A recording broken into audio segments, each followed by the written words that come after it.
Boa noite, pessoal. Tudo bem? Boa noite, tudo bem? Bom, então vamos lá. Antes da gente começar, alguma dúvida? Lista de exercícios já solicitados que vocês fizessem, solicitados, não, sugeridos que vocês fizessem. Vocês têm alguma dúvida nesse sentido ou pode seguir em frente?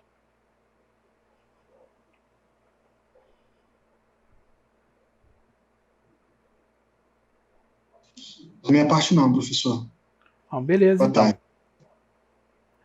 então. Então, vamos lá. Vamos seguir aí, tocar adiante. Então, na aula passada, né, a não ser que eu esteja um pouquinho enganado, a gente terminou aqui, né, na nossa equação de Nernst para essa pilha aqui, né, envolvendo a redução num eletrodo de prata, cloreto de prata, né, e a oxidação num eletrodo a gás, né, que era o eletrodo de hidrogênio. Ressaltando aqui, né, como a gente já tinha falado lá na aula passada, esse eletrodo ele não é mais utilizado há anos, né? Aliás, de forma, digamos assim, séria mesmo, eu não acredito que ele nunca tenha sido usado, entendeu? Tem, lógico, a sua ideia, né, que é interessante, mas eu acho difícil ele ser reprodutivo do ponto de vista prático. Então vamos lá, né? Equação de Nernst para essa pilha, né, considerando essa reação eletroquímica aqui, né, a reação química da célula, 2AgCl mais hidrogênio, dando 2 de prata mais 2 de HCl, e estão envolvidos 2 elétrons. Tá? Então, quando a gente faz isso, é igual a E0 menos RT. O nosso N, né, é igual a 2, logaritmo neperiano. Aí vem os produtos das atividades dos produtos elevados aos seus respectivos coeficientes estequiométricos, dividido pelas atividades, pelo produto, né, das atividades dos reagentes elevados aos seus coeficientes estequiométricos. Eu já tinha comentado, né, na aula passada, né, quando a gente tinha visto isso, aqui, né, é prata 0 e ela está elevada ao quadrado, tá? A prata 0 aqui está ao quadrado. Atividade do HCl, do H mais Cl menos ao quadrado também, que tem um índice 2, dividido pela atividade do cloreto de prata e atividade do hidrogênio, tá? Então a gente também já tinha combinado, né, essas questões aqui das atividades, né, dos nossos sólidos, atividade do hidrogênio e atividade do HCl, que a gente definiu lá da mesma maneira que o coeficiente médio de Debye-Hickel, né? A gente chegou à conclusão que a gente não tinha como, né, separar atividades de cátions e ânions, ou coeficientes de atividade de cátions e ânions, né? Tanto faz. Então a gente juntou tudo isso. Então a expressão final é essa aqui, né? Para equação de Nernst para esse sistema. Tá certo? Então vamos continuar. Isso aqui foi onde a gente parou na aula passada. Então, seguindo, né? Determinação do E0. Né? Como a gente viu aqui, é a parte integrante da nossa equação de Nernst, o E0, ou seja, o potencial, né, das minhas meias células, né, o potencial da minha pilha em condições padrão. Então, a primeira possibilidade, né, é a possibilidade direta, né, você tem medições aí de potenciais químicos de estado de referência para todos os componentes da pilha, e aí eu enfatizo aqui, tem que ser para todos. Então a gente vai lá para a definição, né? ΔG0 igual a menos NFE0, que é igual ao somatório, excluindo dos elétrons, dos coeficientes vezes os potenciais químicos do estado de referência. Tá? Então, se você tiver dados termodinâmicos, né, para os materiais que fazem a parte da sua pilha, essa aqui é uma boa saída. O outro método, chamado método da extrapolação, ele envolve o seguinte, né? E a gente vai utilizar o mesmo exemplo que a gente vem estudando aí, que é essa pilha, né, de prata, cloreto de prata e eletrodo a gás de hidrogênio. E aí o que a gente que dá, né, gera essa equação de Nernst aqui. Então o que a gente vai fazer naquela equação? Tudo que for conhecido, eu vou passar para a esquerda. Tudo que for desconhecido, eu vou passar para a direita. Tá certo? Então aqui na esquerda, né, esse epsilon LHS é left hand side, né, lado esquerdo, basicamente. Então, potencial da minha célula eu posso facilmente medir com voltímetro ou qualquer outro método de medição conhecido. 2RTF, sei tudo isso, sei a temperatura, constantes, né? As molaridades, né? Nesse caso aqui é o quê? A molaridade do HCl. Eu sei qual é a concentração que eu estou colocando lá. E assumindo, né, que a minha pilha ela não vai andar, né, ou seja, variar as concentrações de H+, pelo menos e Cl- do meu sistema, então eu sei qual é a molaridade que eu coloquei lá. Então, de novo, constante, pressão de hidrogênio, também sei qual é a pressão de hidrogênio que eu estou botando no meu sistema, né? As pressões e molaridades de referências, em geral, são iguais a 1, mas eu estou adicionando aqui para aqueles raros casos em que elas são um pouquinho diferentes disso. Tá? Ou que nós tomamos o nosso referencial como sendo algo diferente disso. Igual é 0, é o que eu quero determinar, né? E um termo aqui envolvendo o quê? Os coeficientes de atividade. É óbvio, né? Eu posso determinar os meus coeficientes de atividade pela teoria de Debye-Hickel, né? Lei limite, lei estendida, etc. Mas a gente sabe que tem um certo erro experimental associado aí. Mas e se ao invés, né, da gente tentar substituir o coeficiente de atividade da teoria de Debye-Hickel aí, a gente começar a trabalhar na dependência dele com a concentração, né? E aí, se a gente pensar lá na lei limite de Debye-Hickel, a gente sabe que o logaritmo neperiano do coeficiente de atividade ele tem uma dependência com a raiz da força iônica do meu sistema. E quando a minha força iônica tende a 0, os coeficientes de atividade vão tender a 1 e o logaritmo deles vai tender a 0. Então vamos aproveitar isso, né? E vamos explorar isso nesse gráfico, né? Fazer um gráfico, né, de epsilon, que é o lado esquerdo, contra raiz da molaridade, né? Que basicamente é o seguinte: quando a molaridade tende a 0, coeficiente de atividade tende a 1, logaritmo neperiano do coeficiente de atividade vai tender a 0. Ou seja, quando a molaridade tende a 0, o que vai sobrar para mim aqui? Somente o meu E0, que vai ser igual ao quê? Ao meu epsilon LHS.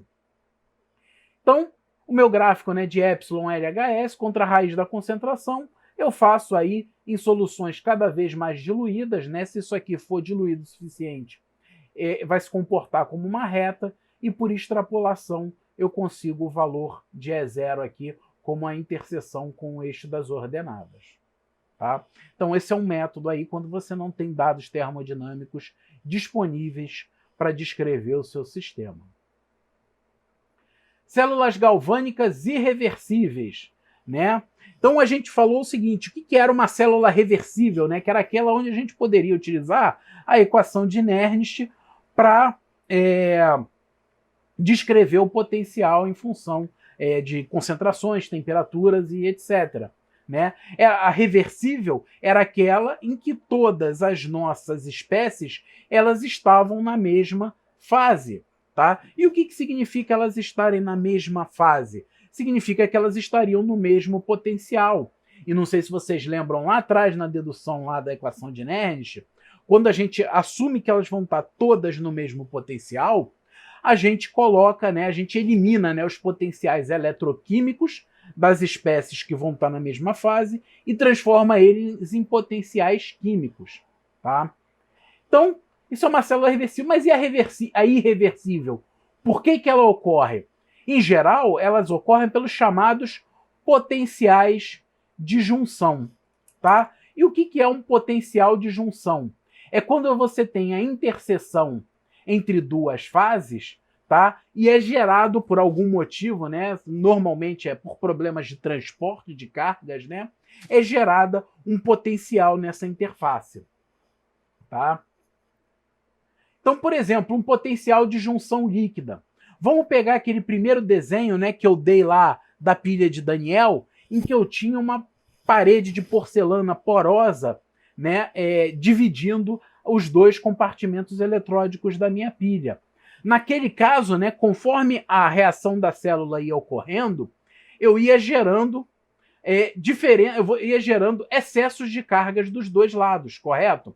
Então, por exemplo, quando o cobre se reduz, eu estou gerando um excesso de carga negativa do lado direito da minha célula. Por quê? O cobre que era 2+, foi a cobre 0, tá certo?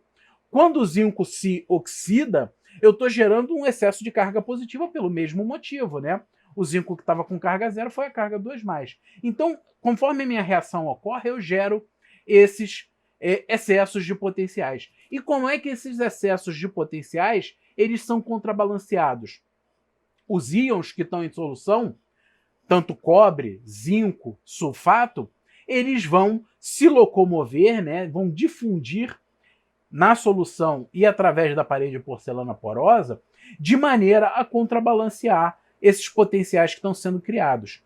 Se por algum motivo eu não conseguir contrabalancear esses potenciais que estão sendo criados, o que vai acontecer? A minha reação para. Porque o potencial vai ser tão grande que os meus íons não vão conseguir mais se mover.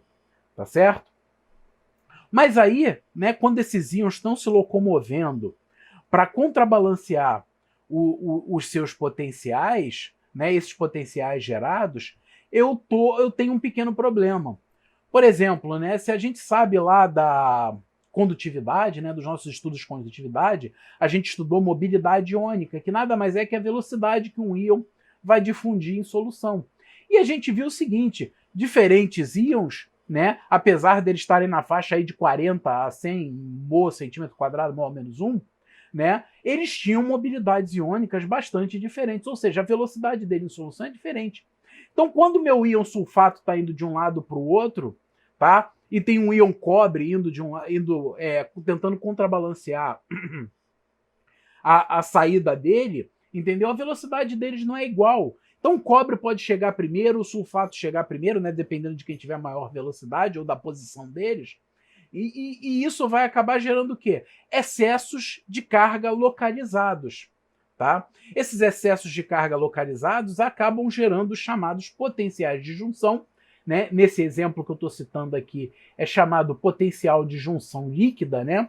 E que eles interferem na medida do potencial da minha célula. Tá? No caso da pilha de Daniel, potenciais de junção da ordem de 10 a 30 milivolts, eles são facilmente observados. Tá certo? Então, gente, é só para saber se vocês estão me ouvindo, tá tudo certo por enquanto. Professor, você pode repetir essa parte de potencial de junção? Eu acho que eu viajei, não consegui entender, não. Tá certo. Então, basicamente, é o quê? Você tem um potencial sendo gerado, né? Cargas negativas estão surgindo de um lado, cargas positivas estão surgindo do outro. E você tem que fazer o quê? Você tem que contrabalancear esses potenciais. Com o quê? Com os íons da solução. O problema é, os íons da solução, eles se locomovem de forma, com velocidades diferentes.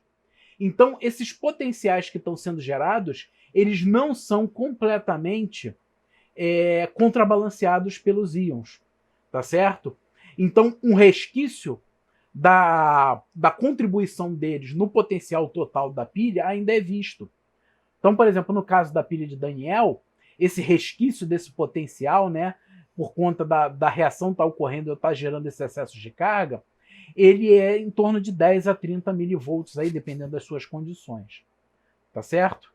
Eu acho que eu fui mais direto ao ponto, acho que deu para entender melhor agora. Ah, tá, entendi. Beleza. Tá? E apesar, né, da gente olhar e falar, 10 a 30 milivolts é muito pouco, para que eu estou preocupado com isso? Mas pensa o seguinte, a maior fonte de dados de coeficientes de atividade de espécies em solução vem de medidas eletroquímicas. Agora imagina se eu introduzo um erro, tá? Mesmo que de uma ordem de grandeza pequena, que eu começo a introduzir um erro aleatório aí nas minhas medidas de coeficiente de atividade. Quando eu vou aplicar esses dados termodinâmicos, né, de coeficiente de atividade lá na indústria, né, vou tentar fazer, vamos prever aqui, vamos dimensionar um reator, eu preciso saber dos coeficientes de atividade para saber quanto vai precipitar, quanto vai ficar em solução. Imagina se você tiver um erro lá. Então vamos convir que o quanto menor, melhor. Então o ideal, né, é que nas medidas mais sensíveis, né, aquelas que você está usando para tirar dados termodinâmicos, propriedades do sistema, né, às vezes até fazendo um experimento que vai ser replicado em escala industrial, o melhor é que não seja, né, você possa considerar o potencial da pilha igual ao potencial de Nernst. Tá certo? Então, esse potencial, né, de junção, né, o potencial... Oi. E esse potencial de junção só vai depender do tipo de pilha? Não vai depender também da concentração das espécies em solução? Sim, vai sim. Inclusive, quando eu boto aqui 10 a 30 milivolts, né, tá incluso, né, quais são as espécies em solução, qual a concentração delas, temperatura, né? Tudo isso vai influenciar na velocidade com que as minhas espécies vão estar se locomovendo na minha solução. Tá certo? Então tá bom. E o meu potencial, né, então, continuando, o meu potencial observado da minha pilha ele vai ser igual ao quê? Ao somatório de todos os potenciais de junção, e a gente já vai dar mais alguns exemplos aqui, mais o meu potencial de Nernst, tá certo? Que é o potencial da pilha reversível. Professor, e não tem como fazer alguma coisa para diminuir esse potencial de junção ou ele é inevitável? O potencial de junção líquida vocês inconscientemente já sabem. O que vocês sempre colocavam lá desde o segundo grau, né? Colocavam entre aspas, né? Vocês imaginavam colocar quando botavam uma pilha?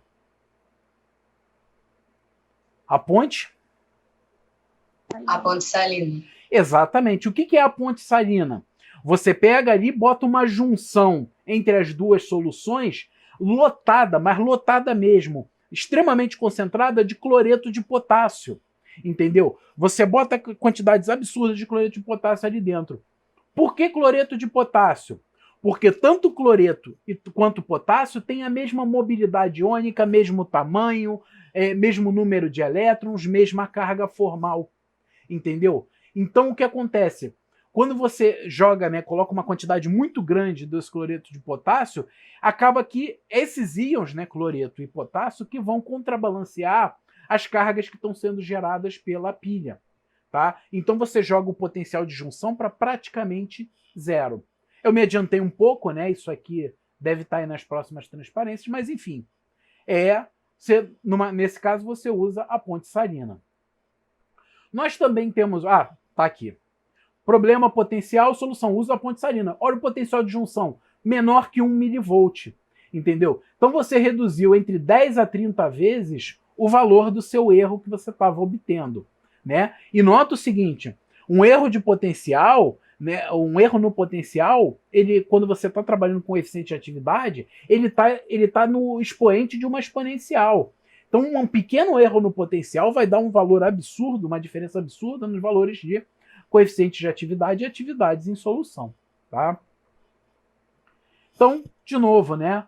Ponte salina consiste em gel preparado pela adição de agar-agar à solução aquosa concentrada de KCl. Tá? E aqui, normalmente, né, esse gel preparado pela adição de agar-agar, solução aquosa concentrada de HCl.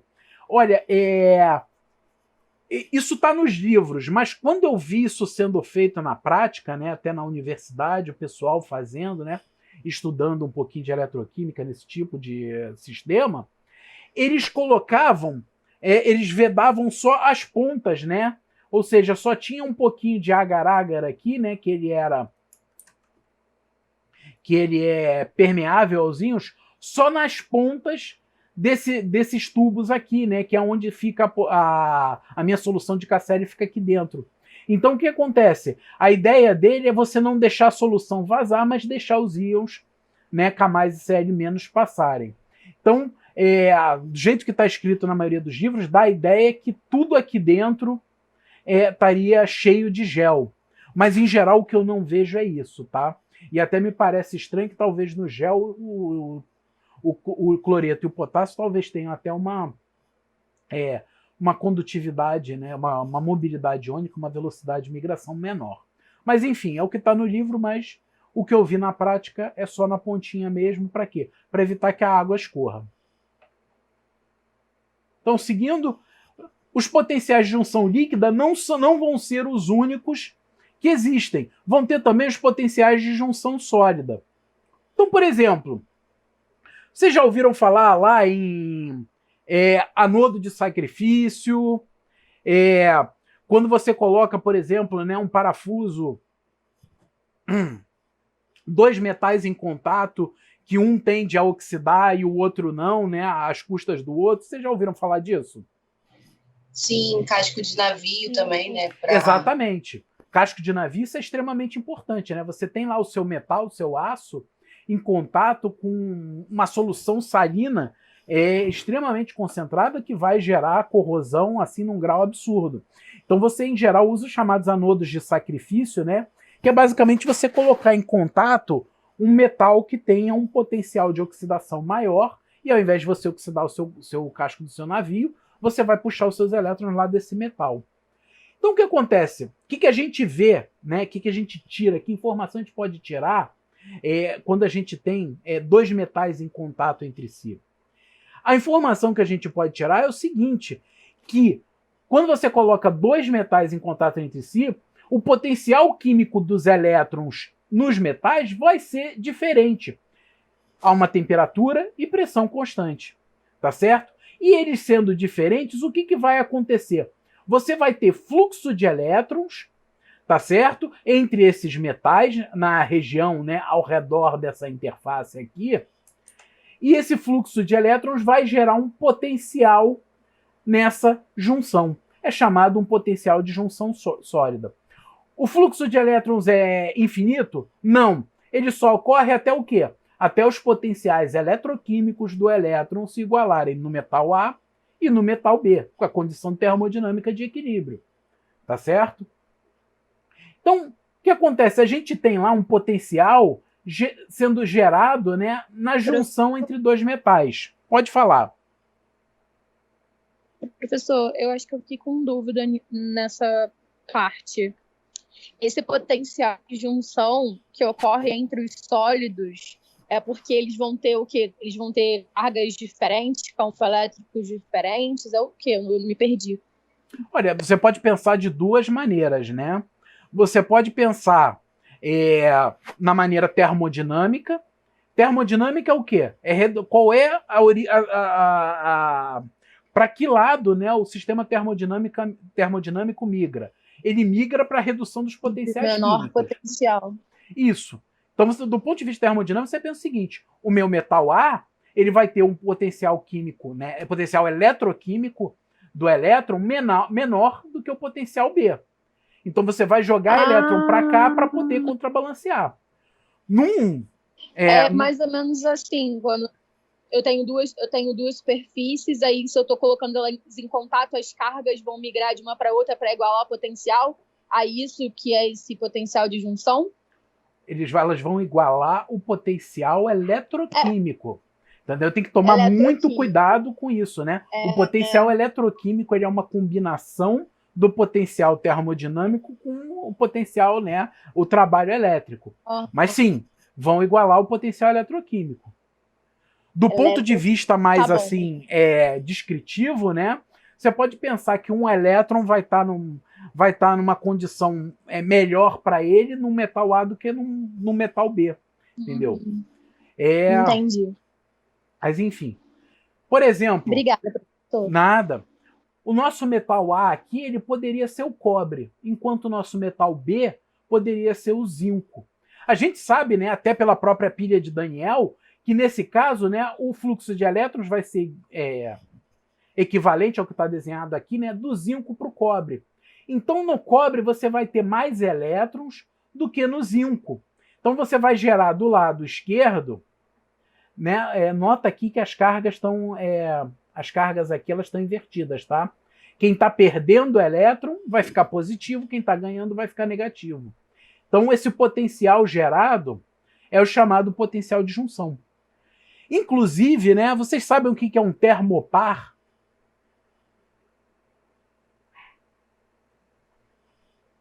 Eu sei que é tipo um termômetrozinho que é um cabinho assim de metal. Isso. Na verdade, perfeito. É um cabinho de metal. Na verdade, de dois metais. E esses metais, né, um termopar, né, eles têm um potencial de junção dele. E o que você faz? Você mede o potencial de junção. Mas espera aí, e daí? Eu meço o potencial de junção o quê? Se o potencial de junção é uma função do potencial eletroquímico. Potencial eletroquímico, né, é derivado do potencial químico, que é uma função da temperatura. Varia a temperatura, os potenciais eletroquímicos dos materiais A e B, do elétron, né, dos materiais A e B, vão mudar. E vão mudar de forma diferente. Então eu consigo mapear, né, calibrar o valor do potencial de junção para diferentes temperaturas. Então assim surge o termopar, surge o termômetro, né, aquele termômetro automático que vocês têm aí, né, aquele automático que você faz por contato, não é o infravermelho que agora ficou ficou bem famoso aí por conta da pandemia, não. Tá certo? Alguma dúvida em relação a isso, gente? Por enquanto, tudo aqui. Tá certo. Então, ou seja, não somente os potenciais de junção líquida, né, mas os potenciais de junção sólida também têm que ser levados em consideração. Potencial de junção sólida, né, como eu disse, por envolver dois metais puros, né, transferência de elétrons entre eles, ele é um pouquinho mais fácil, né, de você lidar. Como eu disse, né, da mesma maneira que você calibra para fazer o termopar, o termômetro automático, você pode calibrar ele em função da temperatura e você vai ter uma medida lá no seu sistema. Já do potencial de junção é só você descontar, tá? Mas, enfim, ele deve ser levado em consideração sempre que a gente tiver diferença de potencial entre os metais. Professor. Oi. E se esses dois metais em contato estiverem mergulhados em algum eletrólito? É diferente o potencial de junção nesse caso? Olha, a não ser que esteja ocorrendo uma reação diferente, tá? Ou seja, o eletrólito de alguma maneira, né, você troca, né, vamos supor, você está aí com um potencial de junção entre cobre e zinco, e você bota isso numa solução de cobre e zinco, você tem a pilha de Daniel, entendeu? Então você vai começar a sua reação, você vai começar, né, a proceder com a reação da sua pilha. Não vai ser mais uma junção ali metálica. Mas, por exemplo, se você tiver uma solução de NaCl, mergulha um par de cobre e zinco, não vai acontecer nada. É um potencial de junção que ele vai estar submerso em água. Tá? Na verdade, em salmoura, seja. Mas, enfim, não tem diferença nenhuma. Contanto que não haja nenhuma reação paralela. Entendi, certo, perfeito.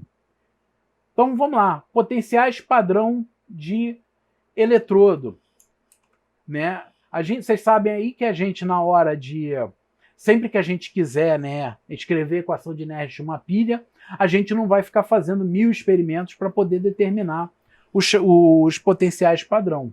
Né? Então a gente tem lá eles tabelados, né, para várias meias reações, tá certo? E a gente usa essas tabelas. Importante notar o seguinte: a gente não tem como medir o potencial de um único eletrodo. Ou seja, se eu pego lá um becker de sulfato de cobre, uma placa de cobre e mergulho nele, isso não tem potencial. Não existe o potencial, né? Não existe de forma prática, né, o potencial de um único eletrodo. De forma teórica, né, existe lá o chamado potencial de Galvani, que seria basicamente o potencial de uma espécie isolada. Mas, enfim, praticamente você não tem como medir o potencial de um único eletrodo. O procedimento que a gente adota é sempre de escolher um outro eletrodo como referência. De preferência o quê? Um que a gente conheça e controle as propriedades dele. Tá? Esse eletrodo de referência é denominado eletrodo padrão e a gente referencia o potencial lido, né, ao potencial deste. De uma forma geral, tá, na nossa escala eletroquímica de potenciais padrão de eletrodo, a gente usa o chamado eletrodo padrão de hidrogênio como referência da escala. Tá? A escolha ela não tem nada a ver com confiabilidade ou nenhum aspecto prático. Tá? É só realmente uma referência teórica. Tá? Então a gente bota o potencial desse eletrodo aqui, né, dessa reação aqui no seu estado padrão, né, 2H+, com atividade igual a 1 mais 2 elétrons, dando hidrogênio a 1 bar, a gente diz, né, a gente define que o potencial padrão disso é de 0. Tá certo? Quando a gente faz isso, a gente tem que determinar mais uma coisa, né? O que acontece? Esse zero, essa equação, né, essa equação química que eu escolhi aqui para ser a minha referência, ela pode estar se reduzindo ou se oxidando, tá? E é óbvio, se eu coloco ela se reduzindo, né, ou se oxidando, eu vou simplesmente inverter todos os sinais dos meus outros potenciais padrão, tá? Então, dessas duas convenções utilizadas, né, para potenciais de eletrodo, que basicamente, né, é colocar o eletrodo padrão de hidrogênio se reduzindo ou se oxidando, a mais comum de ser utilizada é que ele está se oxidando, ou seja, ele é o eletrodo da esquerda, ele é o anodo, é onde ocorre a oxidação.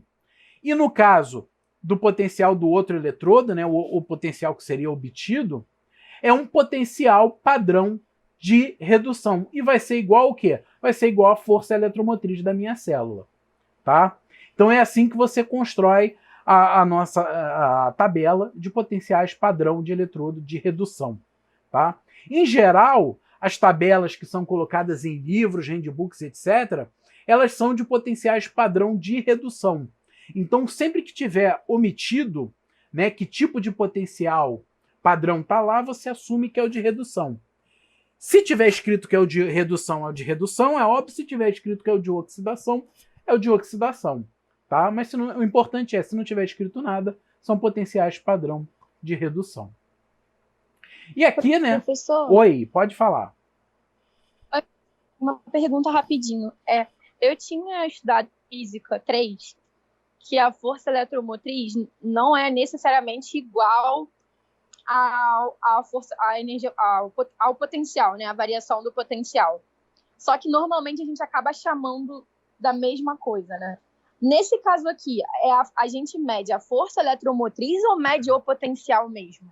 Olha, é que tem, né? Tem uma pequena diferença, né?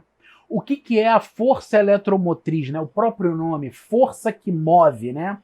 É o potencial, né, sendo utilizado. E especificamente, né, quando você tem uma pilha, né, e você está com essa pilha funcionando, né, a passagem de elétrons ela reduz o potencial dela. Então, quando você diz que está medindo a força eletromotriz, você está medindo um sistema, né? Você pode estar medindo um sistema que estão sendo transferidos elétrons, o potencial ali está caindo, tá certo? Você está gastando parte do trabalho da sua pilha para simplesmente mover os elétrons. Quando você diz potencial, não, potencial é mais aquele de circuito aberto, entendeu? Seria o potencial máximo que uma pilha pode ter. Então tem essa pequena diferença. Como a gente trabalha aqui com potenciais de circuito aberto, né, até o momento, esses nossos potenciais são de circuito aberto, não tem diferença entre os dois, tá? Na verdade, não tem, né, a força eletromotriz. Mas, enfim, a gente confunde, né? Eu mesmo chamando, uma hora eu vou chamar de um, outra hora eu vou chamar de outro. Mas a diferença exata é essa que eu falei. Certo? Entendi. Obrigada, professor. Então, né, os nossos potenciais normais a 25 graus Celsius. Então, na nossa tabela, inclusive essa tabela aqui, né, eu vou jogar aí na prova para vocês, né, se eu não me engano é a tabela que tem na lista de exercícios de vocês também, é uma tabela de potenciais de redução, tá certo? Não tem nada escrito, são potenciais de redução. E nota o seguinte, mesmo ela sendo uma tabela de potencial de redução, ela tem aqui Zinco/Zinco2+.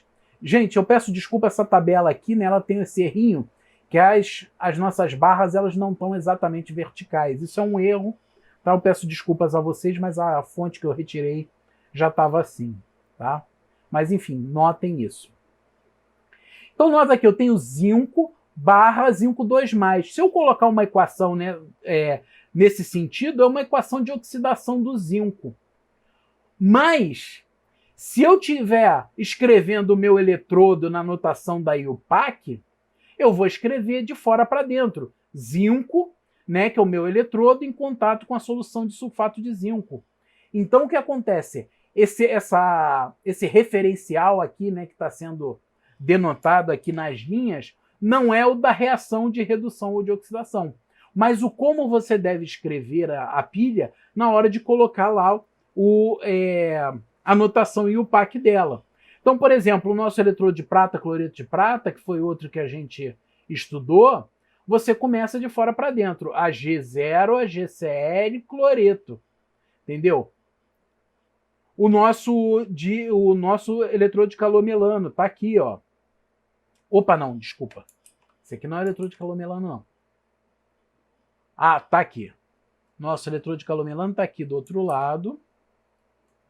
Tá? Platina, que é o fio de platina, né, que vai fazer a conexão com o nosso voltímetro. Mercúrio, né, o mercúrio a gente sabe que ele é líquido à temperatura ambiente, então não tem como, né, eu fazer a conexão com o meu voltímetro lá utilizando mercúrio. Então platina, mercúrio, cloreto mercuroso, né, que é o sal calomelano, cloreto. Tá? E aqui na coluna, nessas colunas tem os potenciais padrão de redução em volts. Tá?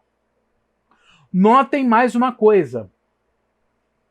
Não tem o zero da escala aqui. O zero da escala, 2 de H+, mais 2 elétrons dando hidrogênio. Redução de H+ a hidrogênio em água em meio ácido. Isso é importante. Porque se você tiver em meio alcalino, a reação que deve ser levada em consideração é outra. Tá certo? Então, platina e hidrogênio em meio alcalino é essa aqui embaixo a reação que vai estar procedendo. E ela tem um potencial padrão de redução bastante diferente, tá? De 0 para quase menos 1 volt é coisa pra caramba. Tá certo?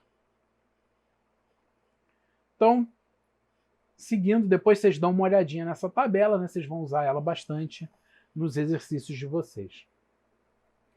Pilhas de concentração, tá? São um certo tipo de pilha que elas têm uma certa importância aí, principalmente em processos de corrosão. Então, por exemplo, eu tenho 2 eletrodos de cloro-cloreto, né, são eletrodos a gás, com diferentes pressões de cloro na fase gasosa. E aí o que acontece? Vamos supor que as pressões de cloro na fase gasosa sejam diferentes, mas a concentração de cloreto aqui no meu eletrólito seja igual, né? Ou seja, basicamente a mesma, o mesmo eletrólito para os 2 eletrodos. Então eu vou escrever lá meu esquema e o PAC, né?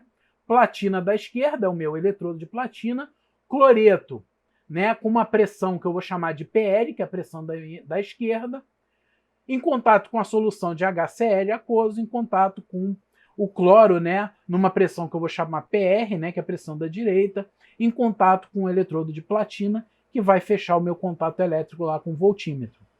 Por definição, né, uma pilha de concentração, qual é a reação de redução dessa pilha aqui, né, do meu lado direito? Cloro mais 2 elétrons, dando 2 de cloreto. Qual é a reação de oxidação?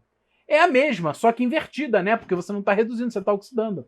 Então, se é a mesma reação de redução e de oxidação, o potencial padrão do meu estado de referência, o meu E0, é igual a 0. Tá? Então, a minha reação global vai ficar essa, Cl2, pressão da direita, dando Cl2, pressão da esquerda. E a minha equação de Nernst vai ser essa, igual a menos RT, são 2 elétrons envolvidos, sobre 2F, logaritmo neperiano de PL, pressão do cloro, né, que é no produto, dividido por PR, que é a pressão do cloro no reagente. Tá? Então, só para a gente ter uma ideia, se a pressão, né, PR for o triplo da PL, aqui eu coloquei 3 bar e 1 bar, mas poderia ser 30 e 10. Então, se ela simplesmente for o triplo, eu vou ter um potencial gerado aqui de 14,1 milivolts. Tá? Professor, Oi. o que é esse F mesmo, embaixo? F, constante de Faraday. Ela vai transformar, né, o número de elétrons em carga dos elétrons. Certo? Certo, obrigada. Beleza. Então, continuando aqui, se vocês olharem, né, ele é um potencial bastante pequenininho, aí, né, 14 milivolts. Mas esse potencial, por exemplo, ele é extremamente importante em processos de redução. E tem um processo de redução que eu acho um tanto quanto engraçado, né, que é chamado, um processo de redução, não, um processo de corrosão, né, que eu acho bastante engraçado, que é chamado de corrosão por aeração diferencial. Então imagina o seguinte, que eu tenho, por exemplo, uma superfície metálica, né, isso é muito comum em superfície metálica, né, costeira, onde você tem muita ave marinha, tá? Porque a ave marinha ela está voando, ela caga, né, em cima da superfície metálica, então ela fica com aquelas incrustações. E o que acontece? Aquelas incrustações elas começam a gerar um processo chamado de aeração diferencial. Ou seja, a concentração de oxigênio em diferentes pontos daquela incrustação, ela é diferente. E aí você começa a gerar pilhas, né, que vão corroer o seu material única e exclusivamente porque a concentração de oxigênio ali era diferente. Tá? Isso veio aí, né, na época que eu aprendi isso, eu ri pra caramba, porque meu pai ele ficava falando que o cocô de passarinho ele ajudava a proteger a pintura do carro. Né? Então a gente vê que não é exatamente a lataria, né? Proteger a lataria do carro contra a corrosão, mas não é bem isso, tá certo? Então, pilhas de concentração, aplicações, né? E aplicações aqui eu vou falar basicamente das aplicações termodinâmicas. Então, por exemplo, se eu conheço, né, o meu E0 de uma pilha, determino por algum daqueles métodos que eu tenho lá, eu conheço o ΔG0. ΔG0 é uma propriedade de estado, né? Então eu posso combinar o ΔG0 de várias reações para obter potenciais químicos de outras espécies que eu ainda não conheço. Então, posso obter ΔG0. Com ΔG0, eu posso obter constante de equilíbrio para uma reação. Né? A famosa equação de Van Hoff, ΔG igual a menos RT, ln da constante de equilíbrio. Então, se eu tenho uma equação eletroquímica, né, eu obtenho lá o E0 dela, automaticamente eu sei qual é a constante de equilíbrio dela. Tá? Posso determinar também o quê? ΔS, ΔH e ΔCP para minha reação. ΔS é o quê? A gente puxa lá da termodinâmica. Como é que eu acho a entropia? Derivada do potencial químico em relação à temperatura, mantendo pressão constante. Então, o que acontece? O potencial químico, né, Mi0, ele faz parte do ΔG0. Né, lembrando lá, né, ΔG0 é somatório de coeficiente estequiométrico vezes potencial químico do estado de padrão. Né? Então, se eu preciso do potencial químico, eu faço se eu preciso da entropia, né, da variação de entropia, eu derivo, né, o ΔG0 em relação à temperatura. Então, está aqui, né, o procedimento termodinâmico, as derivadas termodinâmicas para chegar, né, derivado do ΔG em relação à temperatura, mantendo pressão constante, é menos ΔS0 de reação, e o ΔG está relacionado, né, com um NFE0, né, ΔG igual a menos NFE0. Então, meu ΔS de reação padrão vai ser igual a NF derivada do valor de E0 em relação à temperatura, mantendo pressão constante.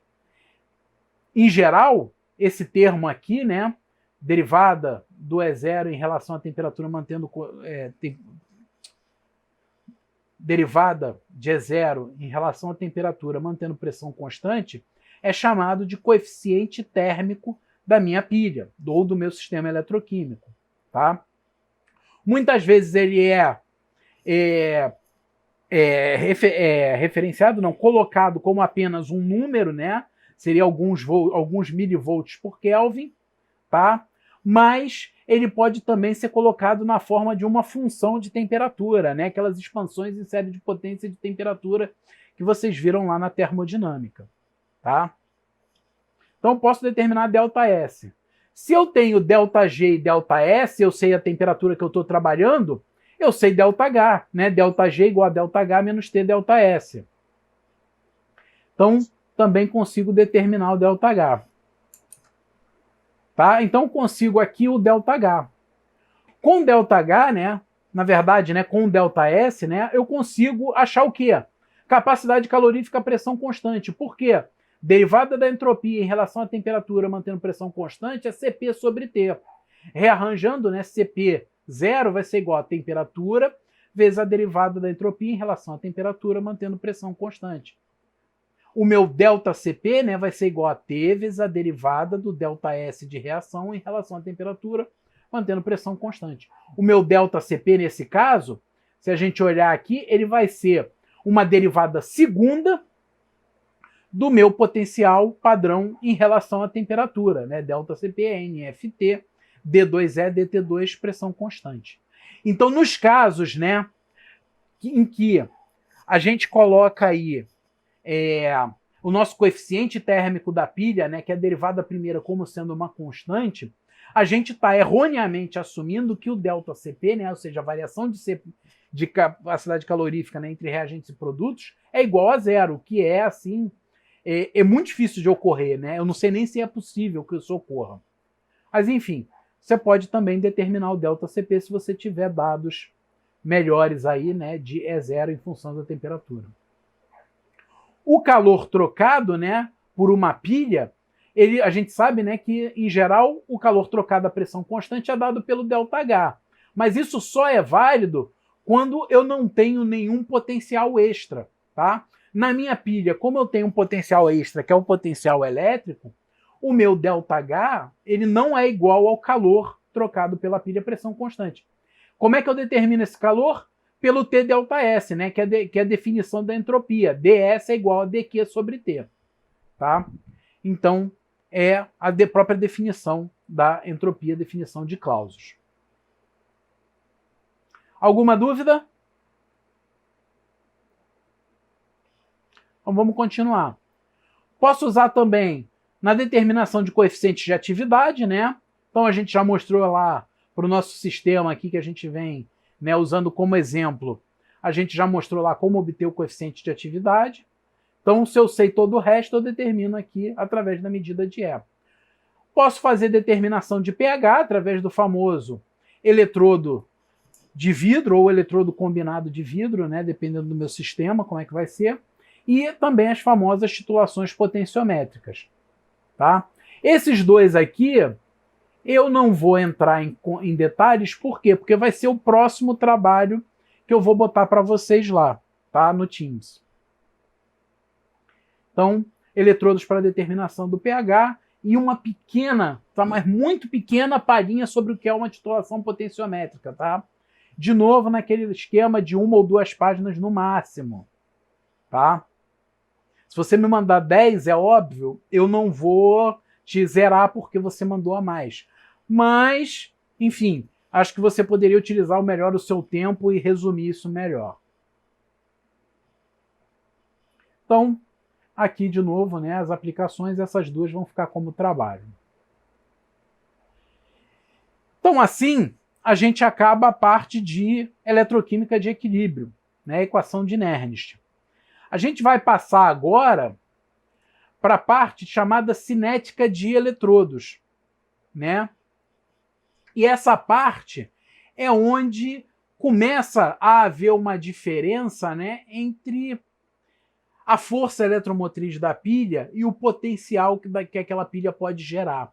Por quê? O que está acontecendo basicamente? Se eu tenho a minha pilha em circuito aberto, né, todo o potencial dela está sendo utilizado para a minha medida. Tá? Então, eu vou medir lá 2,1 volts para uma pilha qualquer.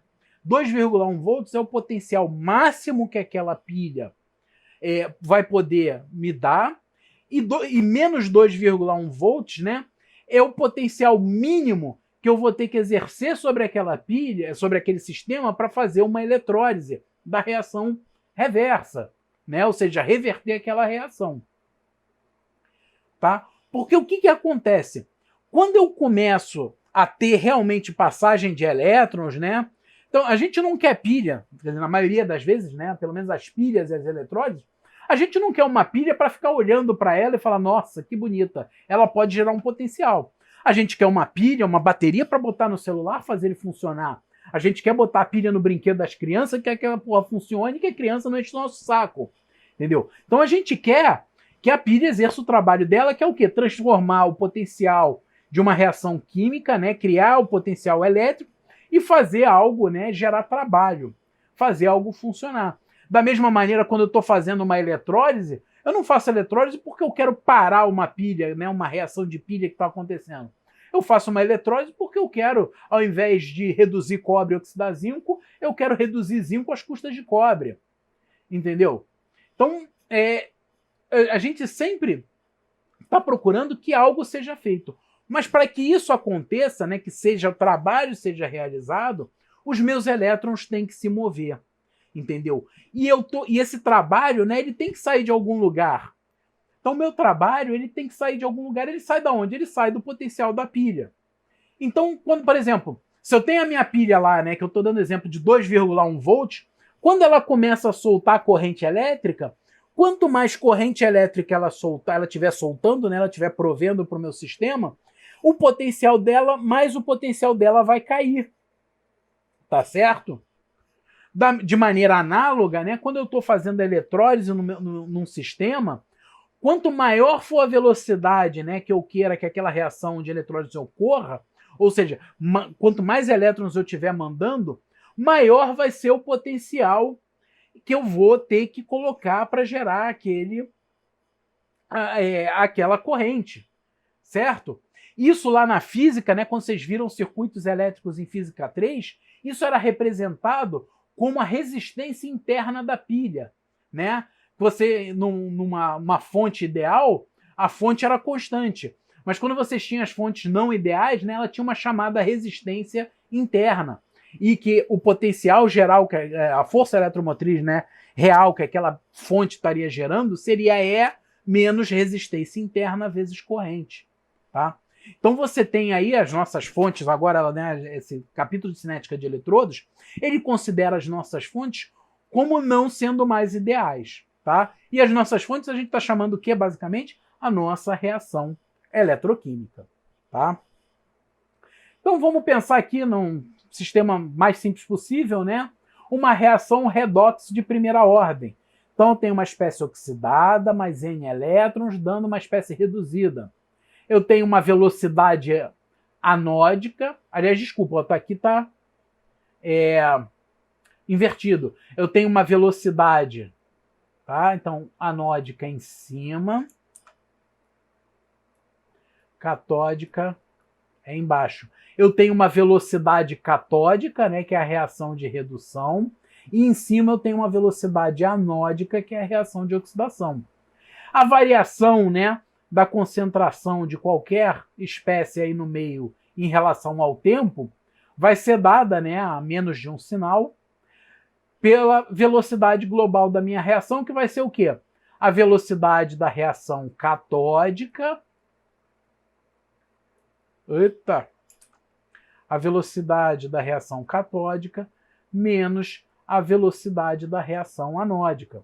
Então, constante de velocidade catódica vezes concentração do oxidante, a velocidade dessa, menos constante anódica vezes concentração da espécie reduzida, que é essa velocidade de retorno aqui em cima. Tá? E, para os nossos cálculos aqui, né, a gente vai colocar, né, essas constantes de velocidade para elas, a gente vai descrevê-las através da chamada teoria do estado de transição. Tá?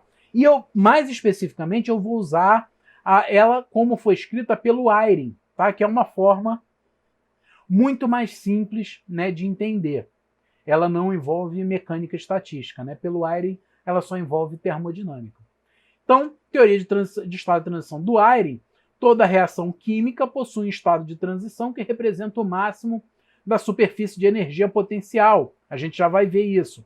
A teoria assume que existe um quase equilíbrio entre reagentes e estado de transição. Então nota aqui, né?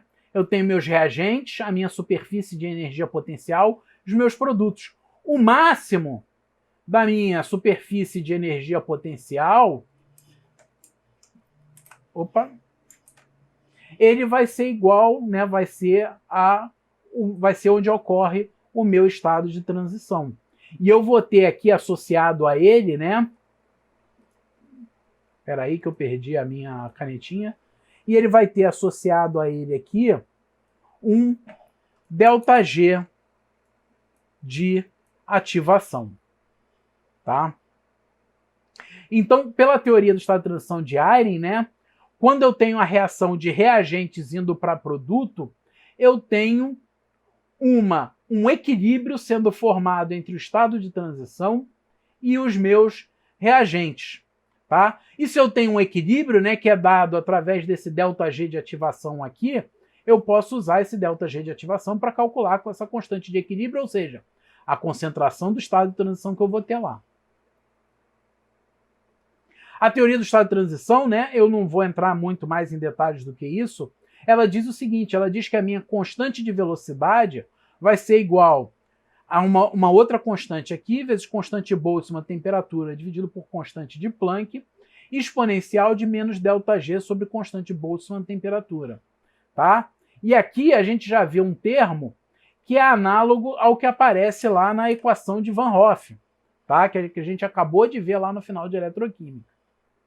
E esse ΔG de ativação, se for necessário, né, se eu quiser, eu posso separá-lo em ΔH menos T ΔS para ter uma contribuição entrópica, né, na minha ativação e uma contribuição entálpica, né, uma contribuição mais energética. Então, esse ΔG, né, com esse símbolo aqui, essa cruzinha aqui, é chamada de energia livre de Gibbs de ativação. Então, é óbvio, eu não vou dar essas deduções, mas enfim, a gente tem uma pequena ideia aí de onde isso está vindo. E o que eu vou fazer agora? Eu vou escrever as minhas constantes, né? Vou utilizar essa teoria, né, do estado de transição nas reações eletroquímicas, porque as reações eletroquímicas elas podem ser aceleradas e desaceleradas devido a diferenças de potenciais elétricos entre as fases. Né? Se eu tenho uma diferença de potencial elétrico, eu vou poder gerar um trabalho, né, fazer um trabalho que vai locomover os meus elétrons. A reação vai acelerar, ou a reação pode desacelerar se o meu potencial for desfavorável. Tá? Então eu vou descrever, né, aquelas constantes de velocidade, constante catódica e constante anódica, através, né, da teoria do estado de transição de Eyring. E nota o seguinte, que agora eu tenho as minhas constantes de velocidade colocadas em função de quê? De um bando de porcaria, né, que é tudo um bando de constante, temperatura, mais um ΔG. Aonde no ΔG a gente sabe que a gente vai ter o quê? Vai ter um termo de potencial químico, vai ter um termo de energia interna, ou entalpia, que seja, mas a gente vai ter um termo também o quê? De trabalho.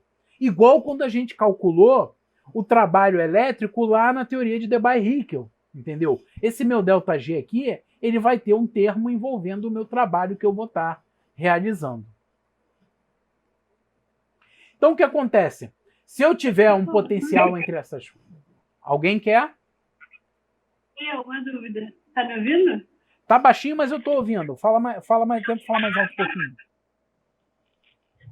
Já que uma reação é contrária da outra, não teria que ter alguma diferença de sinal entre essas equações? Ou ele está expresso em alguma constante? Como é que é? Desculpa, quais equações? Essas duas, de esse Kcat e Kane. Ah, tá. A diferença de sinal, vamos voltar, tá aqui, ó. A diferença de sinal aparece aqui. Porque a minha velocidade global vai ser igual à velocidade da ida menos a velocidade da volta. Tá? Esse sinal aqui do expoente, ele vai ter mais a ver com a própria teoria do estado de transição. Tá? Mas vai ter internamente no ΔG Cat e ΔG Ane, vai ter um sinal diferente para esse potencial aqui ΔΦ. Tá? Beleza, obrigada. Então, oi, mais uma, vamos lá. Então, em todos esses slides, em cima deveria ser R-AN e embaixo R-CAT, é isso? Isso, que eu fiz o primeiro e óbvio eu copiei e colei em todos os outros, tá? Basicamente você vê o seguinte, catódico é a redução, né? Então quando eu estou indo para a direita, que é quando eu estou reduzindo, deveria ser o catódico. Anódico, né, é da oxidação, então eu estou indo do reduzido para o oxidado. Então meu anódico deveria estar em cima. Tá bom, obrigada. Tá? Então, para o meu sistema redox, né, onde eu tenho essas reações envolvendo as espécies carregadas, né, principalmente o elétron, se eu coloco, né, um potencial aqui, eu vou estar incluindo um trabalho elétrico nos meus referenciais de ΔG, de reagente e de produto. Tá certo? E esses potenciais, né, eles vão afetar reagentes e produtos de forma diferente. Não necessariamente vai ser de forma igual. Eles vão depender de um chamado coeficiente de simetria, que é esse alfa aqui. Então, esse alfa é a relação entre a distância da interface ao topo da barreira, ou seja, seria a distância, né, do local na minha solução aonde a reação começa, né, e a distância do eletrodo, né, onde a reação começa e aonde eu tenho o máximo da minha reação, né, o meu estado de transição ocorrendo, e eu comparar isso com a espessura da camada de íons ao redor do meu eletrodo, tá? Que é chamada de dupla camada elétrica. Vocês vão ver isso mais lá na frente. Tá? Então esse F aqui é chamado coeficiente de simetria, porque se eu levanto um deles, eu tenho que abaixar o outro pelo potencial. Se eu levanto o oxidado, né, e o meu elétron está caminhando nessa direção, eu tenho que baixar o reduzido. E vice-versa, né? Se eu levanto o reduzido, eu tenho que baixar o oxidado. Tá? Então, devido, né, a essa não simetria que ocorre em geral, né, por conta desse alfa, quando eu levantar um de alfa delta φ, o outro não vai ser necessariamente reduzido do mesmo valor. Então, só para ter alguns exemplos aí, né, um eletrodo de platina reação ferro 3 mais elétron dando ferro 2. O alfa aí de 0,58, né, aproximadamente simétrica a dupla camada elétrica. Mas se eu tiver, por exemplo, vamos pegar aqui, ó, platina, né, e sério 4 dando sério 3. Olha o alfa aqui, 75%, é bem diferente, né? A dupla camada elétrica do sério 4 e sério 3, ela não é muito simétrica. Em compensação, né, se eu pegar o mercúrio aí numa reação de 2H+, mais 2H dando hidrogênio, eu tenho exatamente 0,50, né? Ou seja, a dupla camada ela é perfeitamente simétrica. O eletrodo de mercúrio também ajuda muito nisso, né? O eletrodo de mercúrio é dito o eletrodo ideal, né, para fazer medida, né, porque ele é completamente polarizável. Então, enfim, isso aqui, né, esse valor de alfa, ele é determinado experimentalmente. Professor. Oi. O que é esse símbolo do lado do zero, desse ΔG? É ΔG zero mesmo? Quer dizer? Essa cruzinha aqui dupla? Alô? Isso. Significa que é o ΔG de ativação da reação. Entendeu? Por exemplo, na minha reação de ida, né, o meu ΔG de ativação vai ser a diferença de energia entre o reagente e o estado de transição. Tá? Se eu estiver considerando a minha reação de volta, o meu ΔG de ativação, né, que seria a ΔG back aqui, o B, né, esse aqui é o forward, e tem o back. Ele seria a diferença de energia entre produto e, de novo, o estado de transição. Tá certo? Tá bom, obrigada.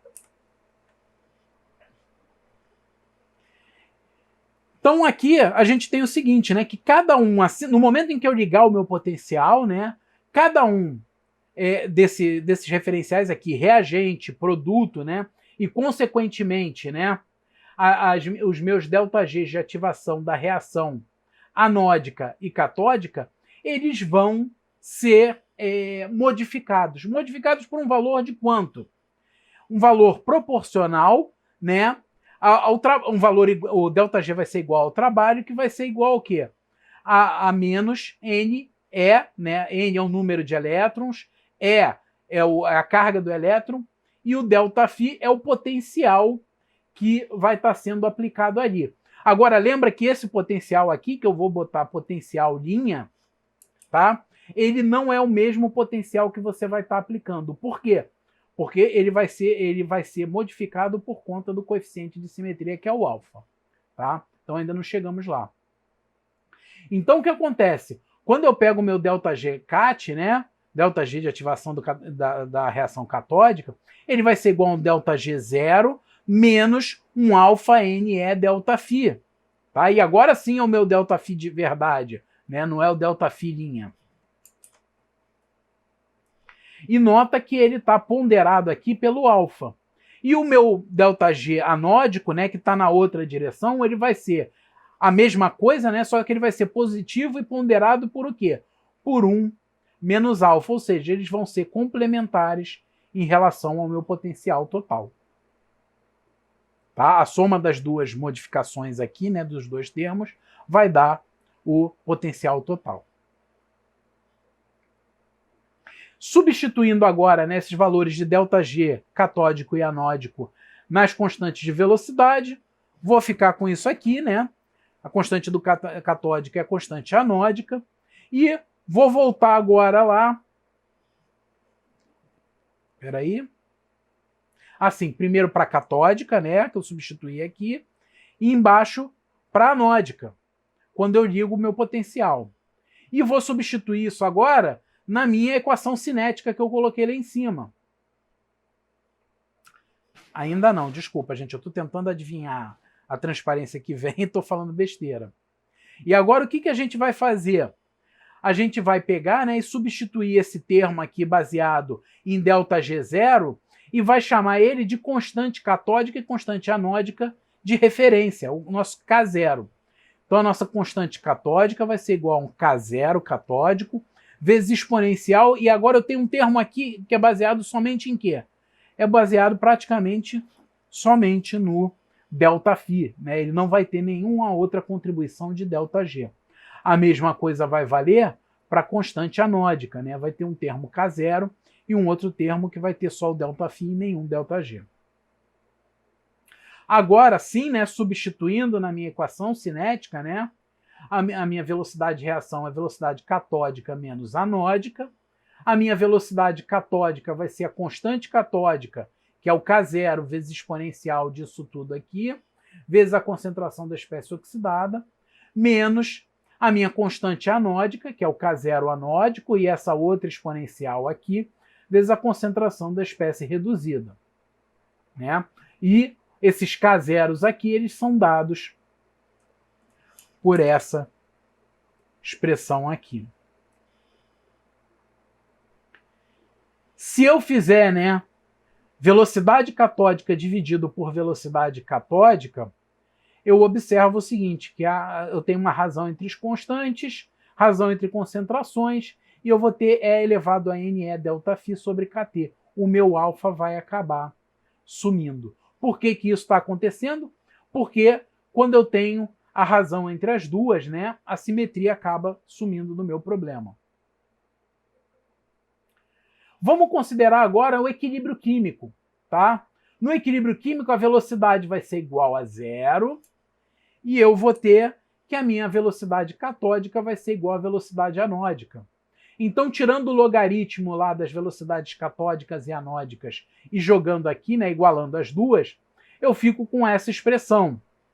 Com um pouquinho de álgebra, eu chego nessa expressão aqui embaixo, ΔΦ de equilíbrio igual a V0 mais KT sobre NE, logaritmo neperiano da concentração do reduzido, dividido pela concentração do oxidado, aonde o meu V0 vai ter esse valor aqui embaixo.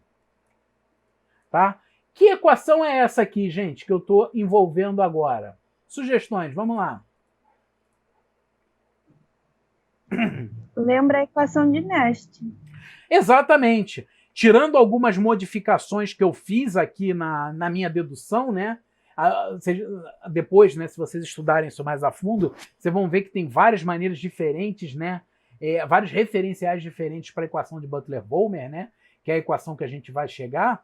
Mas, a menos desses referenciais, que é um sinalzinho aqui, né? Essa equação de Nernst é igual a E0. A equação de Nernst me dá o quê? me dá o potencial de equilíbrio, ΔΦ de equilíbrio. Então, E igual a E0, na equação de Nernst é menos RT sobre NF. O que é R? É a constante de Boltzmann para 1 mol. Ou seja, é constante Boltzmann vezes constante de Avogadro. O que é o F? É a carga do elétron para 1 mol. Ou seja, é a carga do elétron vezes constante de Avogadro. Então, basicamente, isso aqui é igual. É o quê? A mesma coisa que RT sobre NF. Logaritmo neperiano de um Q qualquer lá. Né? A gente viu lá o nosso Q, o quociente reacional. Então, a equação de Nernst ela é utilizada, né, na equação de Butler, na definição da equação de Butler-Volmer. Se a gente olhar, né, tudo que eu falar na equação de Butler-Volmer, ela vai estar sendo referenciado ao meu ΔΦ de equilíbrio, que nada mais é que o quê? Que o potencial de Nernst. Tá? E por quê? Porque o que acontece? Os meus potenciais, a minha escala de potencial, quando eu quero acelerar ou reduzir a velocidade de uma reação eletroquímica, ela não começa no zero. Ela começa no potencial de equilíbrio, que é o potencial da pilha. Tá? Então, por exemplo, se eu não me engano, a pilha de Daniel, né, é de 1,1 volt. Tá? Se ela tá num potencial de exatamente 1,1 volt, nada está acontecendo. Os elétrons não passam nem para a direita e nem para a esquerda. Entendeu? Para que os elétrons comecem a passar, né, que é a cinética de eletrodos, que é o que a equação de Butler-Volmer está estudando, eu preciso sair desse referencial, que não é o importante que eu estou querendo chamar a atenção aqui, que não é zero. Ele é o referencial de Nernst. Além disso, né, na cinética eletroquímica, por causa disso, né, na cinética eletroquímica é mais comum utilizarmos o chamado sobrepotencial, ao invés do potencial total. O que é o sobrepotencial? É o potencial menos o potencial de Nernst. Ou seja, eu estou trabalhando essencialmente com o meu excesso. Tá? Então eu estou deslocando a minha escala, que era de 1,1 volt, né, em potencial, que o zero dela era em 1,1 volt, eu estou deslocando esse zero, né, para o zero real. O zero em sobretensão vai ser o zero, né, onde nenhuma corrente passa. O zero em potencial, nele com certeza corrente vai passar. Tá? A não ser que você não tenha uma reação eletroquímica.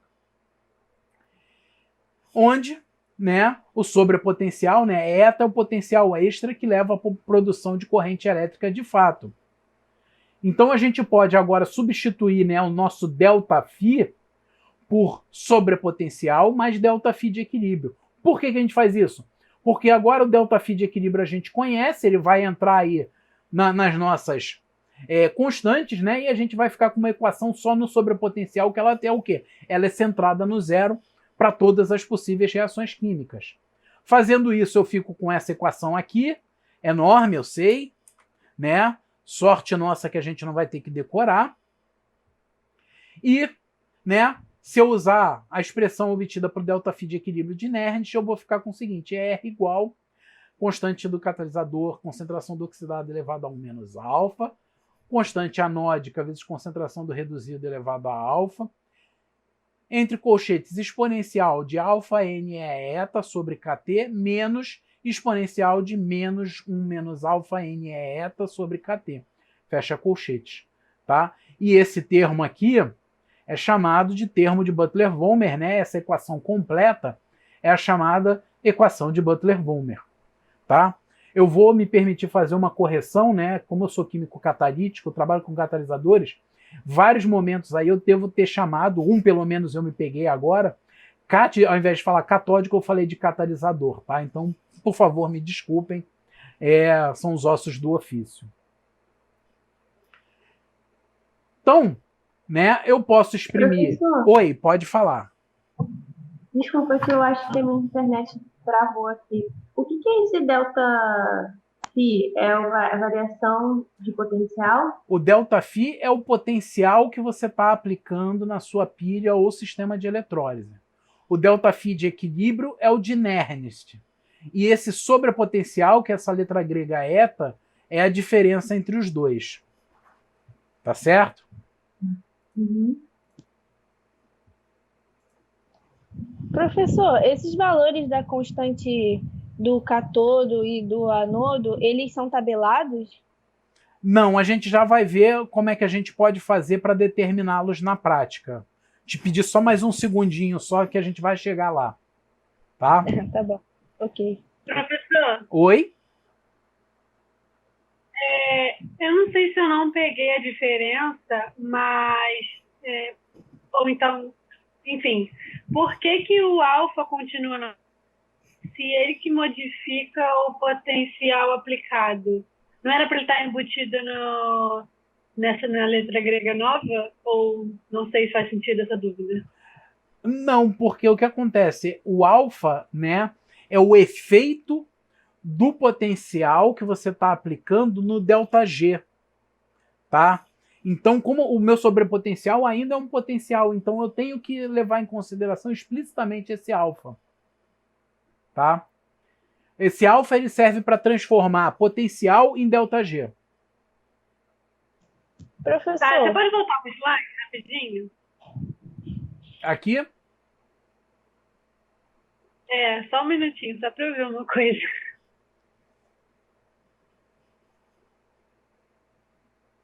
Tá, tudo bem. Entendi. Beleza. Tinha mais alguém que quer fazer uma pergunta? eu ia fazer uma pergunta. Esses colchetes, eles estão se multiplicando? Tudo isso aqui é multiplicado, né? Quando não tem lá o nosso símbolo, né? Tudo multiplicado. Certo, tá. Não é nem colchete, né? Chave. É verdade. Em sua defesa lá nos Estados Unidos, eles chamam tudo de bracket. Então, né, eu posso escrever a equação de Butler-Volmer, né, ela é em função da velocidade de reação, mas como a minha velocidade de reação está relacionada com a corrente elétrica que está passando, né, a corrente elétrica vai ser o número de elétrons envolvidos vezes a carga do elétron, vezes a área, vezes a velocidade da reação, né, eu posso transformar isso em corrente elétrica. Então, a equação de Butler-Volmer em função da corrente elétrica vai ficar I igual a I0 vezes aquele conjunto de exponenciais ali que é o termo de Butler-Volmer. Tá? E o I0 vai ser o quê? NEA, constante catalisador, concentração do oxidado elevado a 1 menos alfa, constante... De novo eu falei catalisador, foi mal, gente. Constante anódica, concentração reduzido alfa, elevado a alfa. Tá? Melhor do que isso, eu posso fazer ainda em relação à chamada densidade de corrente, que é a razão entre a corrente e a área do eletrodo. Tá? O eletrodo, os eletrodos eles vão ter correntes iguais, mas a densidade de corrente é o que vai importar. Tá? Então, J igual a I sobre A, então J igual a J0, também posso escrever isso em função da densidade de corrente. Então, se a gente fizer um gráfico, né? Então, estou botando aqui densidade de corrente contra sobrepotencial, né, da equação de Butler-Volmer, eu vou ter um gráfico desse tipo aqui, tá? O meu gráfico é essa linha verdinha, tá? Da equação de Butler-Volmer. Em vermelho, eu vou ter o meu gráfico catódico, e em azul eu vou ter o meu gráfico anódico. E esse aqui é um gráfico para eletrólise, tá? O gráfico para pilha é um pouquinho diferente, eu acho que ele vem aqui do outro lado, tá? Então o J total, né, a densidade de corrente total é a densidade de corrente catódica mais a anódica. Então vamos notar o seguinte aqui, né? Primeiro, quando eu tenho um sobrepotencial muito alto, eu tenho praticamente o quê? A minha corrente toda sendo corrente catódica. E a minha corrente anódica vai praticamente a zero. Então quando eu estou aqui em cima, eu estou num limite onde a minha corrente total vai ser praticamente igual à catódica. Da mesma maneira, né, quando eu vou lá para o menos N, menos eta, né, eu estou nesse limite aqui, que é o inverso. Agora, a minha corrente total é praticamente igual à anódica, né, e a minha catódica praticamente zero. Mas vamos observar o que acontece aqui. Eu estou no meu zero, né, ou seja, eu estou no meu potencial de Nernst da minha pilha. Se eu aumento o sobrepotencial, né, se eu coloco mais energia ali, eu começo a fazer o quê? Eu começo a reverter aquela reação e eu começo a reduzir aquela espécie. Conforme eu aumento o meu sobrepotencial, né, ou seja, o potencial em cima do potencial de Nernst, que é o zero aqui, eu aumento a corrente que está passando no meu sistema. Quando eu estou exatamente em cima do potencial de Nernst, né, que é o eta igual a zero, a minha corrente, a minha densidade de corrente no meu sistema, ela é zero, né? Ela implica o quê? Que eu estou no equilíbrio. A minha corrente catódica, né, que vai no sentido, é igual à corrente anódica que vai no sentido oposto. Tá? Da mesma maneira, né, se eu inverter a polaridade aqui e começar a aumentar o meu potencial para o outro lado, eu vou começar a diminuir a minha corrente catódica e aumentar a minha corrente anódica. Tá? Então a equação de Butler-Volmer ela é exatamente isso. Eu aumento o potencial, eu valorizo, né, seja a reação catódica, nesse caso quando eu estou aumentando aqui no quadrante positivo, ou eu aumento a corrente anódica quando eu estou aumentando o meu eta nesse quadrante negativo aqui. Tá? Esses gráficos eles acabam mudando, né, um pouquinho, seja para eletrólise, seja para pilha, né, etc. Algumas propriedades do sistema também modificam um pouco esse gráfico, mas tem uma dica para vocês que eu acho que dá para ajudar você a determinar as direções dessas correntes e os sinais dessas equações. Tá? A gente tem que pensar o seguinte, o que eu estou fazendo aqui? Eu estou gastando energia para mover elétron. Então vamos pensar na eletrólise. Eu tenho que botar um potencial. Se eu botar o potencial de Nernst, nada acontece, só a minha reação que para. Para eu fazer elétron se mover, eu tenho que botar um potencial de Nernst, eu tenho que botar um potencial maior do que um potencial de Nernst. Ou seja, eu tenho que aumentar o meu sobrepotencial em cima do de Nernst. Então, ou seja, numa eletrólise, o que poderia ser pior para mim? Eu ter que colocar um potencial maior do que o necessário, do que o mínimo necessário, para poder mover elétron. Então isso é o que acontece, é sempre o que está pior para mim.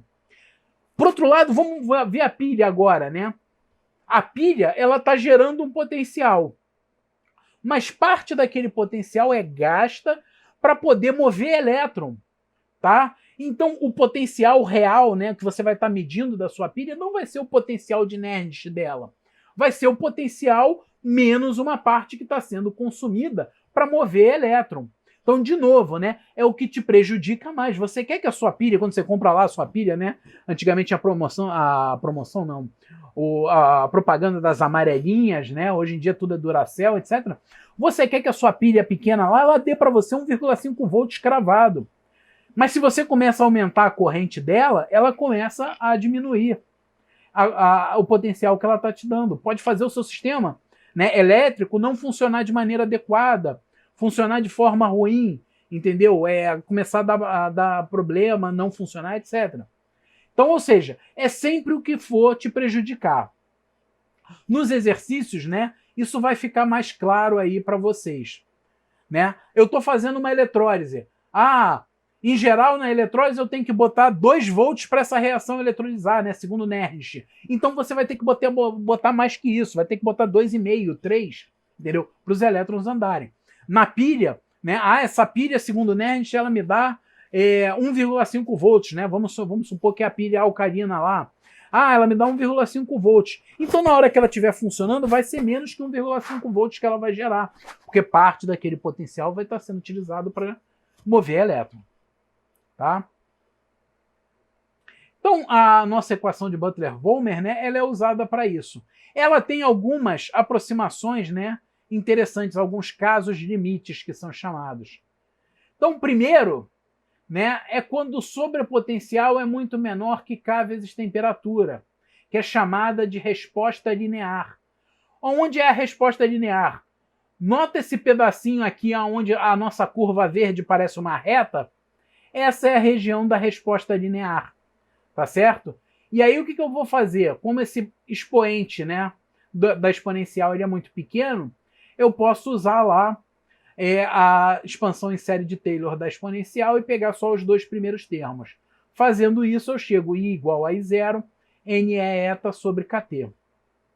E nota aqui, se eu tiro dados, né, de corrente em função de sobrepotencial, eu já tenho essa curva aqui, eu posso tirar o I0, que é o que alguém me perguntou aí. Ah, mas e o I0 tem tabelado? Não, você tira do experimento. Na verdade, em química, o ideal é que tudo você tire do experimento, tá? O que tem tabelado é que você já tirou do experimento antes. Tá? Então, esse caso aqui é chamado de resposta linear. Então, se a gente pode comparar, né, aqui, o eta, né, ele seria equivalente ao nosso sobrepotencial, e a corrente, a gente comparar essa equação aqui com a lei de Ohm, né, que é V igual a RI, esse KT sobre NE e 0 aqui, ele é normalmente chamado de resistência da reação, tá? E ele é normalmente maior que 0. Então, por conta dessa comparação com a lei de Ohm, a gente tem a chamada resistência da reação.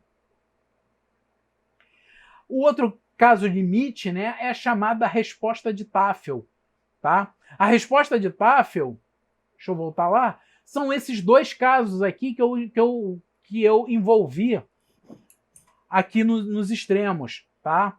É o caso em que eu estou com potenciais tão grandes ou tão pequenos, tá? Que uma das reações, seja ela anódica nesse caso aqui, ou a catódica nesse caso aqui, praticamente parou, tá? Então, nesses casos, eu tenho o quê? Eu tenho só metade, né? Eu uso só metade da equação de Butler-Volmer. Desculpem. Seja a metade catódica ou a metade anódica, aquela que for me interessar. Então, essa equação aqui, né, é chamada de equação de Tafel. Eu posso tirar o logaritmo dos dois lados dela, né, e linearizar.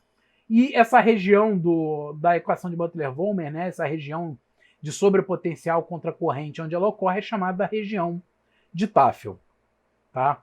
Então, em geral, é um pouquinho maior aí que KT sobre NE é igual a 1. Então, por fim, né, só alguns exemplos aqui da resposta de Tafel, né?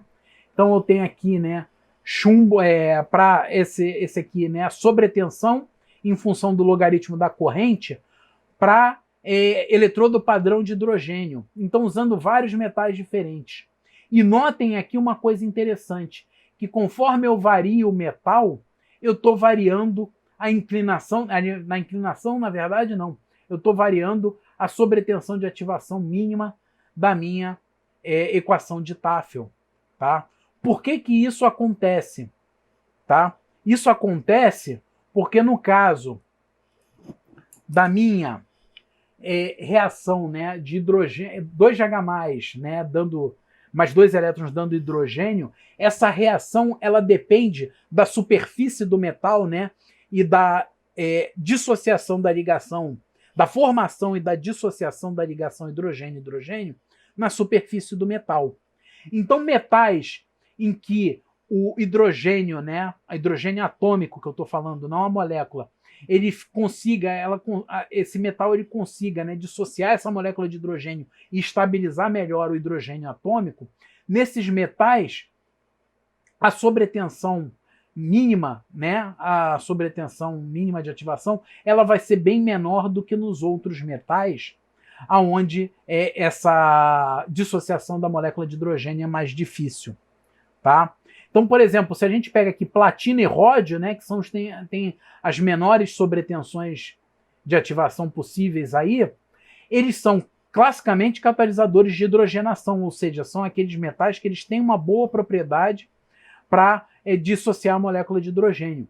Níquel e tungstênio também são catalisadores de hidrogenação, né, mas eles são menos eficientes, porém mais baratos, que platina e ródio. Então ainda são pouco utilizados. Então a gente vê que eles estão no meio do caminho aqui. Cádmio e chumbo são completamente inúteis nesse tipo de reação. Então você olha aqui a sobretensão de ativação deles altíssima, refletindo o quê? Refletindo essa dificuldade da gente dissociar a molécula de hidrogênio ou estabilizar os átomos de hidrogênio, né? O hidrogênio atômico, ou também chamado de hidrogênio nascente. Tá? Alguma dúvida nessa parte aqui? Professor, Oi. Você pode repetir essa parte? Porque eu fiquei tentando anotar, mas eu não consegui anotar tudo. Tá. Então, o que acontece? Eu tenho a minha... Opa, desculpa. Eu tenho a minha equação de Tafel aqui, né? Basicamente, ela vai ser logaritmo neperiano da corrente é igual ao logaritmo neperiano do I0 vezes exponencial de alfa n eta sobre kt. Aliás, desculpa. A minha equação de Tafel, né, vai ser logaritmo neperiano de corrente, que eu estou botando no x aqui, igual a logaritmo neperiano do I0, que é a minha corrente lá, né? A minha corrente de troca, né? Chamada de corrente de troca, o I0. Acho que não está escrito aí, então por favor anotem. Vezes, eu estou tirando o logaritmo, então a exponencial some alfa n eta sobre kt. Esse eta, né, é o eixo das minhas ordenadas aqui em cima, é a minha sobretensão. Tá? Então o que acontece? Quando eu olho essas diferentes curvas aqui, né, essas curvas de Tafel aqui para diferentes metais, aonde essa curva corta o eixo das ordenadas, né, o eixo y, é a nossa densidade de corrente de troca, ou pelo menos o logaritmo dela, né? Aliás, aonde ela corta o eixo das abscissas aqui, desculpa, tá? É a nossa densidade de corrente de troca. E essa densidade de corrente de troca nada mais é que a velocidade padrão com que os íons que você está trabalhando vão se mover naquela entre o eletrodo, né, na região do eletrodo, solução e etc. Então, nesse gráfico aqui, a gente está trabalhando com a reação de redução do hidrogênio, né? Ou reação redox, né? Hidrogênio H+. Então, o que acontece? Quanto melhor, né, esse metal que está aqui, ele estabilizar, né, ele conseguir, né, se ele for capaz de dissociar a molécula de hidrogênio ou de estabilizar, né, o meu hidrogênio atômico, né, ou simplesmente o átomo de H, ele for razoavelmente estável naquela superfície, menor vai ser essa minha densidade de corrente de troca. Tá? Então vamos olhar os metais que estão envolvidos aqui. Platina e ródio vão ter valores baixíssimos, tá? Dessa curva aqui. Por que isso acontece? Pelo mesmo motivo que eles são ótimos catalisadores de hidrogenação. Eles dissociam bem a molécula de hidrogênio, eles estabilizam bem, né? Eles são adsorventes químicos dissociativos para hidrogênio. Níquel e tungstênio, eles também são catalisadores de hidrogenação, mas eles são menos eficientes que platina e ródio, né? Mas platina e ródio é caro pra caramba, então em alguns casos aí, principalmente quando tiver enxofre no meio, a gente vai dar preferência a níquel e tungstênio. Por quê? Porque eles vão acabar sendo mais eficientes, que eles são menos envenenados por enxofre e são mais baratos, né? Platina e ródio vão ser estupidamente caros. Se a gente olhar o nosso outro extremo, né, chumbo e cádmio, esses dois aí eles não têm utilidade nenhuma como catalisador de hidrogenação, por conta dessa capacidade, né? O que acontece? O fato, né, de eu não conseguir dissociar a molécula de hidrogênio, estabilizar o meu hidrogênio atômico, né, para ele sofrer a reação redox no eletrodo, faz com que eu esteja incluindo essas parcelas energéticas dentro da minha sobretensão. E daí acaba mudando a inclinação dessas curvas aqui. A inclinação não, né? A posição dessas curvas aqui. Então, gente, era isso, né? A gente acaba aqui o capítulo de cinética de eletrodos. Ele enfim, tem uma parte grande nesse capítulo, né? Sobre a dedução, a demonstração, para saber de onde é que vem, né? A equação de Butler-Volmer, resposta de Tafel, resposta linear, etc. Tá? Mas, enfim, as aplicações deles elas são bem simples e rápidas. Então, vocês já podem fazer, né, tirando aqueles exercícios lá do começo da lista de exercícios, são exercícios de viscosidade, os do final vocês já podem fazer todo. Então, os exercícios que eu pedi, né, que eu sugeri que vocês fizessem, vocês já podem, na parte final, estender até o final da lista. Se eu não me engano, vai até o 55, etc. Mas, enfim, já pode fazer praticamente tudo. Na aula que vem, a gente fala sobre viscosidade, né, propriedade de transporte, um pouquinho, e acaba a nossa matéria da primeira prova. Então seria bom, na nossa aula que vem, vocês já trazerem dúvidas, porque viscosidade é rápido. Na outra semana, a gente fazer lá uma aula de exercícios, se vocês quiserem, e partir para marcar. Ou seja, partir não, né? Já podemos marcar a nossa prova, tá? Porque, enfim, já acabamos a matéria. O que vocês têm aí, ideias sobre isso? Professor, então, eu queria saber qual é a sua ideia de data para a prova, se poderia ser no dia 22. Então, hoje é já que você 1º. teria... 8, a gente termina. 15, aula de dúvida. Né? E vocês têm, lógico, aula de dúvida, a gente vai estar aqui, né? Mas vocês têm a semana inteira. Alguns de vocês já viram aí que eu respondo, se eu tiver acordado, eu respondo até de madrugada. Tá? Então, semana de 15, dia 15, aula de dúvida, dia 22 podemos fazer a prova. Naquele esquema que a gente já combinou, podemos sim. E o resto, pessoal, como é que fica essa data do dia 22? Na verdade, essa data de 22 eu acho ideal. Tá? Eu concordo com essa data. Beleza. Eu vou fazer o seguinte. A gente continua essa discussão, né? A gente já tem um ponto de partida. A gente coloca essa discussão lá no WhatsApp agora, né? Que aí tem o resto do pessoal também. Tá certo, gente?